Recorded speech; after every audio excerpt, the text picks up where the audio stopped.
Hey, it's Friday again, and I'm glad to have you back. Thank you so much for clicking to watch today's video.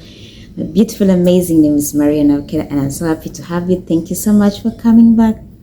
It's most definitely the Reading Tales Corner with me, Maria Nabukeera, and we are going to get into our today's story about two friends. And let's get into it.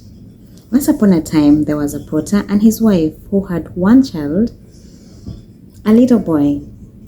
And as he grew older, they were grieved to see that he was different from all other children. He never played with them, or laughed, or sang. He just sat alone by himself. He hardly ever spoke to his parents, and he never learned the nice, polite manners of other children in the village. Sorry.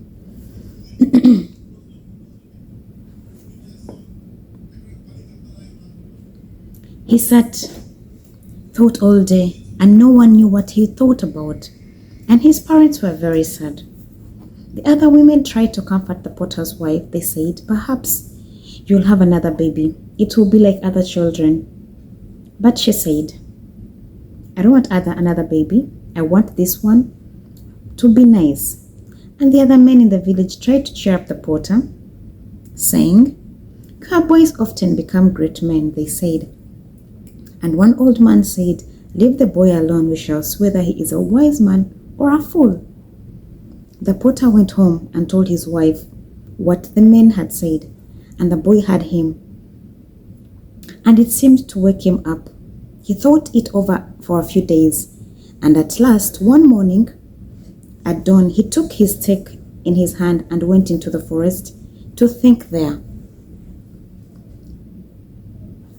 All day he wandered about, and at last he came to a little clearing in the side of a hill from which he could look down over the country. The sun was setting over at the distant blue hills, and everything was touched with a pink and golden light, and deep shadows lay on the banana gardens and the forests at a distance. But the boy saw none of these things.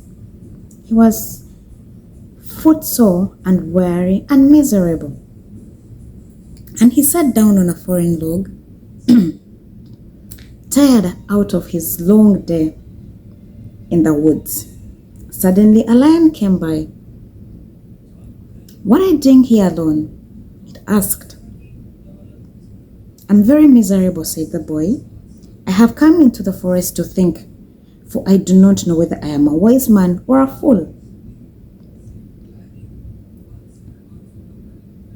The lion asked and said, "Is that all you're thinking about?" "Yes," answered the boy. "I think about that every night and day."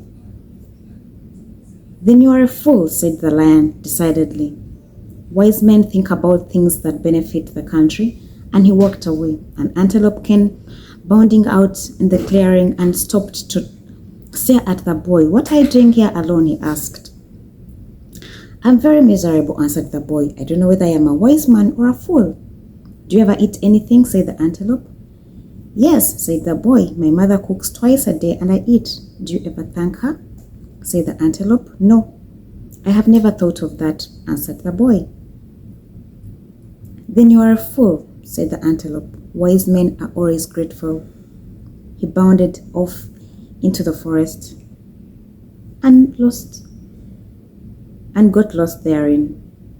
Then a leopard came up and looked suspiciously at him. "What are you doing here?" he asked closely. "I'm very miserable," answered the boy. "I don't know if I'm a wise man or a fool." "Do they love you in the village?" asked the leopard. "No, I don't think they do," said the boy. "I'm not like the other boys. I don't know what they do, and I don't think they like me." "Then you're a fool," said the leopard. "All boys are nice. I often wish I was a boy. Wise men mix with their fellows and earn their respect." He walked on, sniffing. Just then the big grey elephant came, shuffling along the forest path, swinging his tail as he walked, and picked a twig here and a leaf there, and he passed under the trees. "What are you doing here alone in the jungle when the sun is setting?" he asked. "You should be at home in your village." "I'm very miserable," said the boy. "I don't know if I'm a wise man or a fool." "What do you do?" asked the elephant. "I don't do any work," said the boy. "Then you're a fool," said the elephant. "All wise men work." And he swung away down to the path which led to the pool in the forest where the animals go to drink. And the boy put his head down in his hands and cried bitterly, as if his heart would break, and he did not know what to do. After a little while, he heard a gentle voice by his side. "My little brother, do not cry. Tell me what your trouble is." The boy raised his tear stained face and saw a little hare standing by his side. "I am very miserable," he said. "I'm not like other people and nobody loves me. I came into the forest to find out whether I am a wise man or a fool, and all animals tell me I'm a fool." And he put his head down to his hands again and cried more bitterly than even before. The hare let him cry for a while and then said to him, "My little brother, do not cry anymore. What the animals have told you is true. They have told you to think great, to be grateful, and be kind to others, and also above all, to work. And all these things are great and wise. The animals are never idle, and they marvel to see how men, with all their gifts, waste their lives. Think how surprised they are to see a boy like you, well and strong, doing nothing all day. And for they know what the world is yours.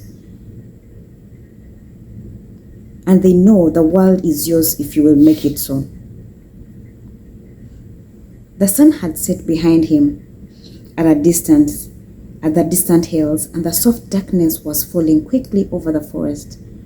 And he said, "Soon it will be chilly here, and you are tired and hungry, and far from home. Come and spend the night in my home. We will talk all these things." So they went into the forest again, and the hare brought a boy a bowl of water and wonderful nuts to eat, and made him a soft bed with dry leaves. And they talked of many things till the boy said, "My father is a potter. I think I should be like him too." "If you are, you must never be content with poor work," said the hare. "Your pottery must be the best in the country. Never rest until you can make really beautiful things. No man has any right to send imperfect work out into the world. Nobody will believe in me when I go home. They will think I am mad," said the boy. And the little hare answered, "Man's life is like a river which flows always on and on. What is past is gone forever, but there is clear water behind. No man can say it's too late, and you're only a boy with your life before you." "They will laugh at me," said the boy. "Wise men don't mind that," said the hare. "Only fools are discouraged by laughter. You must prove to them that you are not a fool. I will teach you a song to sing at your work. It will encourage you." And this is the words that you will sing in the song. "When the shadows have melted in the silver dawn, farewell to my dreams of play. The forest is full of a waking throng, and the treetops ring with the birds' new song, and the flowers awake me from the slumber long, and the world is mine today. My feet are sure and my hands are strong. Let me labor and toil while I may. When the sun shall set in a sea of light, and the shadows length far into the night, I shall take the rest which is mine by right, for I'll win the world today." In the early morning, the hare went with the boy to the edge of the forest, and they saw an oath of friendship, which is scarce in the jungle, although common among men. And the hare said, "Come back sometimes and see me, and we will spend a long day together in the forest. Come to this place and sing my song, and the birds will tell me you are here, and I will come even if I was far away from here. So the boy went back to the village and found his mother digging in the garden, and he knelt down and greeted her, as all nice Baganda boys do. And he saw how pleased she was. Then he went to his father and said, I want to be a potter. Teach me your work. I will try to learn it. And the potter was very much pleased to think that he would have a son to take on his trade after his passed. And all people in the village heard, and they rejoiced with the potter and his wife.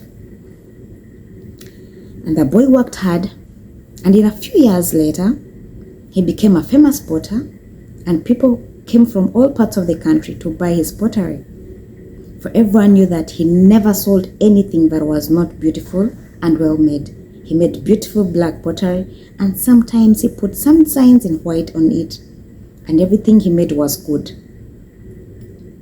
But sometimes the old black molds would return, and he would feel sick of his work and all the people around him. And then he would go away down to the edge of the forest and sing the hare's song.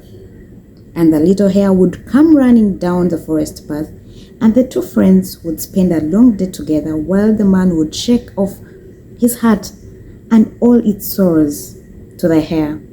He never fails to get love and comfort and courage in return, and went back to his work full of hope. This all happened many years ago. Nowadays, men think they are much wiser than animals, but sometimes you may see a strange look in the eyes of an animal, as if it would say, that man thinks he is wise, but he's only a fool. And the animals in the forest and jungles in our houses, and in our houses, watch everything we do. And they marvel when they see how men waste their lives. Thank you so much for listening this far. I'm glad that we did it. Kindly consider giving a like, subscribe, share. I love you and God bless you.